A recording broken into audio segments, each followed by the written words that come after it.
My name is Aphiwe. I'm 19 years old. I'm working here in a shop. Aphiwe works at a shopping mall called The Workshop. It's in Durban, a city along South Africa's east coast. The mall is big. It has about 90 stores, but you won't find Aphiwe working inside any of them. Her job is in a room most shoppers never get to see. Behind an unmarked door, Aphiwe sorts through all of the mall's waste. She separates paper from plastic, cardboard from aluminium. Right now, she's working her way through a mountain of cardboard boxes. Aphiwe grabs a box, tears the edges, flattens it, and tosses it in a pile. I'm taking the box, put it in the bundle.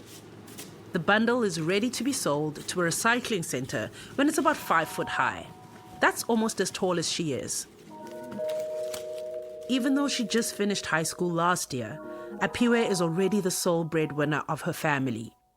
She supports her 2 siblings and her elderly grandmother. Waste picking pays for her family's food, medicine, and transport. Aphiwe sees value in the trash that people so carelessly throw out. I'm Lesedi Mokgwatle, and this is Radio Workshop. Aphiwe is a waste picker. She's one of about 20 million people around the world who collect, sort, and sell recyclable materials. South Africa has over 50,000 waste pickers.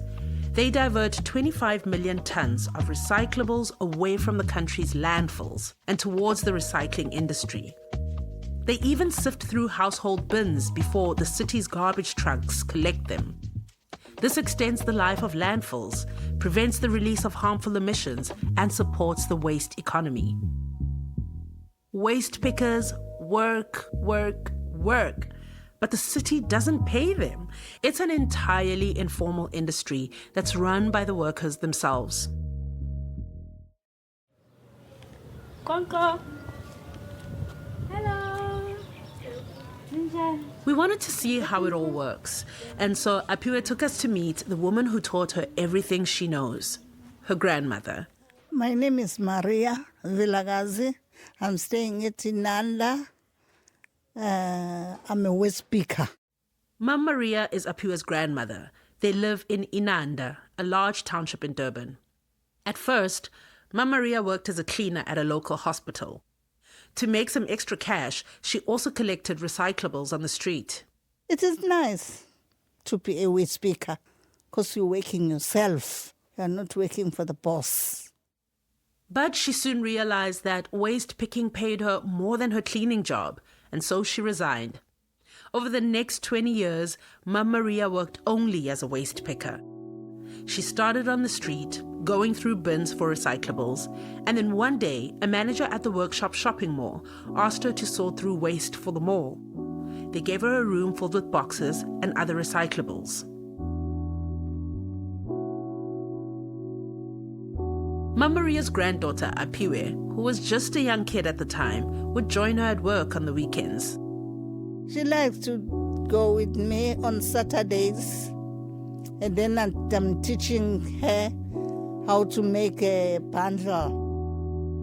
Mam Maria taught Aphiwe how to make tiny bundles of cardboard, like baby bundles. I make it small like this. After selling Aphiwe's little bundles, Mam Maria would put the money in a piggy bank. The second time, I buy her shoes. I say, this is your money. Mam Maria's been taking care of Aphiwe and her 2 siblings since their mother passed in 2013, raising them, putting them through school, all on her waste picker income.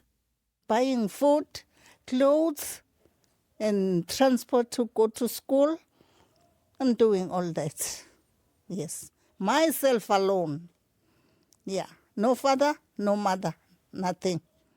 But it goes beyond her own family. Mam Maria even passed on her knowledge to other women in her community. I don't like to see someone is lying there. I say, please wake up, do this, and then you get money. For 2 out of 3 people who become waste pickers, It's their only source of income. It's low pay for very important work. Waste pickers are part of a global campaign to achieve zero waste, the push to keep trash out of incinerators, landfills, and the ocean. Aphiwe Khanyile leads the Zero Waste campaign for Groundwork Friends of the Earth South Africa, and she works closely with waste pickers. They are actually the experts. So us, it's about working with them to demonstrate zero waste, amplifying their voices, and making sure that they get access to decision-making spaces, and they are fighting the fight of environmental justice on the ground. The goal? No waste at all, or as close as possible. In South Africa, waste pickers are the country's most effective recyclers. They recover up to 80% of the plastic packaging and paper that gets recycled. That has been one of the most beautiful partnerships we've ever had in the Zero Waste Project, because we are working with the people that are directly working with waste. And for those people on the ground, their work as waste pickers comes with all sorts of challenges. In March this year, Mama Maria went to work. Just another day. But the next morning when she woke up, something was terribly wrong. I couldn't walk. Yes. I went to hospital. I slept there 1 week.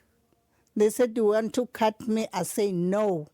Mama Maria was diagnosed with diabetes. Her leg was badly infected, and doctors wanted to amputate, but she refused. Since then, Mama Maria hasn't been able to walk. That's left Aphiwe in charge of taking care of the family. Make a breakfast for my granny because she can't walk, she can't do anything. She's just staying in the bed. Aphiwe struggled to explain in English how this makes her feel, so she switched to her mother tongue, isiZulu. We asked Aphiwe from Groundwork to translate for us. Ekhaya, mina, umdala. I do get scared because at home I am the oldest, and as I'm holding the space for Gogo, I do think about what would happen to my siblings, my brother and sister, if I was not working, because they will need money. Waste pickers are an easy target for criminals. They mostly work alone at odd hours and earn cash from selling recyclables. In her first week on the job, Aphiwe was robbed on her way home. She lost her phone, her ID, and money. But the following week, she was back at work. She has no other choice, even though she's still scared.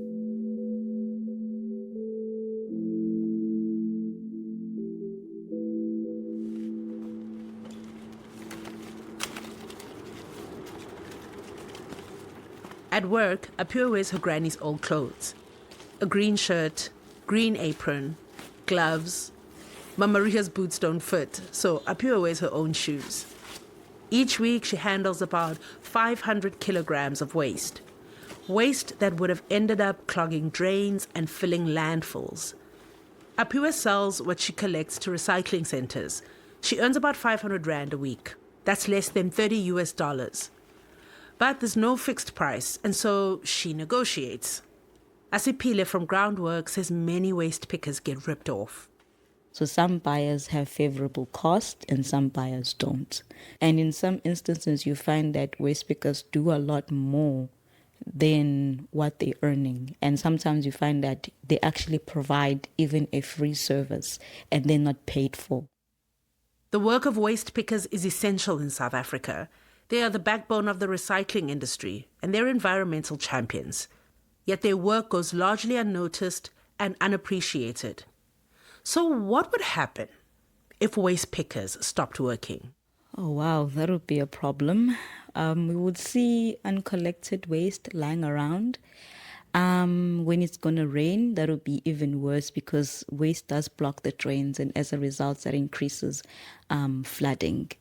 And I don't want to even mention the impact of flooding on its own, but also you would have the smell.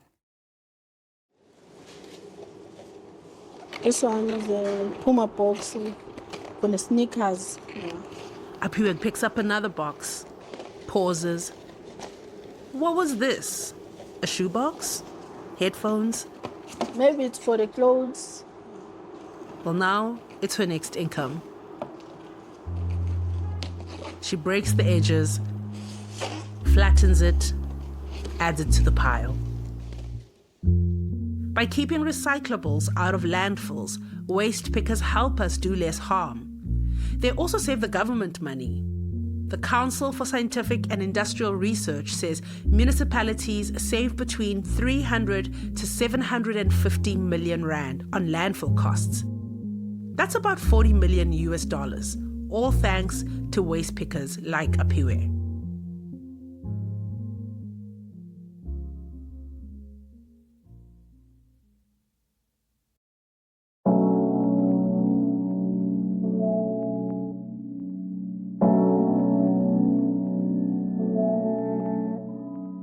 This story was produced and reported by Mo Isu with production assistance from Naomi Gruen. This episode was edited by me, Lesedi Mokgwatle, with help from Sarah K. Kramer and Darshan Moodley. Special thanks to Asipile Kanyile and Groundwork Friends of the Earth South Africa. Original music by Kamani Sambu at Edible Audio in Cape Town. Sound engineering by Mo Isu, Joe Jackson, and Mike Rayfeld. Joe Jackson is our managing producer. Mike Rayfeld is our executive producer. Vuyo Litsege is our executive director. This episode and the work of Radio Workshop would not be possible without support from the UMI Fund. Special thanks to Hindenburg for supporting our projects across Africa with audio editing software. We can only tell these stories because of your support. You can make a donation at radioworkshop.org.